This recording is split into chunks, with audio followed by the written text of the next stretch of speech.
2024 എന്നുള്ള പരിപാടി ഇവിടെ ഉദ്ഘാടനം ചെയ്യാൻ വേണ്ടി നിൽക്കുന്നത്.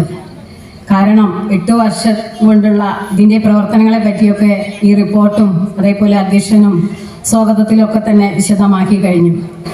നമുക്കറിയാം, ഈ ഒരു നാട്ടിൻ പ്രദേശത്ത് വാഴപ്പറമ്പ്, അതേപോലെ പിലാശ്ശേരി, വെസ്റ്റ് പിലാശ്ശേരി 3 ഭാഗങ്ങളിലായിട്ട് നടത്തുന്ന ഈ പ്രസ്റ്റീജ് ക്ലബിൻ്റെ കീഴിലായിട്ട് 4 വനിതാ സംഘങ്ങളും അതേപോലെ തന്നെ ഒരു പുരുഷന്മാരുടെ ഒരു സംഘവും ഒക്കെ നിലനിർത്തി ഇത്രയും വർഷം അതിൻ്റെ പ്രവർത്തനം ഇത്ര മികച്ച രീതിയിൽ കൊണ്ടുപോകണമെങ്കിൽ അതിൻ്റെ ഒരു പ്രയാസം നിങ്ങൾക്ക് എല്ലാവർക്കും അറിയാം. എന്നെ പോലെ തന്നെ ഏതൊരു ക്ലബ്ബായിട്ടുണ്ടെങ്കിലും നമ്മൾ 1 വർഷം 2 വർഷമൊക്കെ കഴിയുമ്പം എന്തെങ്കിലും പ്രയാസം ഭിന്നിപ്പൊക്കെ വന്നുകൊണ്ട് ആ ക്ലബ്ബ് മരവിച്ചു പോകുന്ന സാഹചര്യമാണ് നമ്മളൊക്കെ എല്ലാവരും കാണാറുള്ളത്.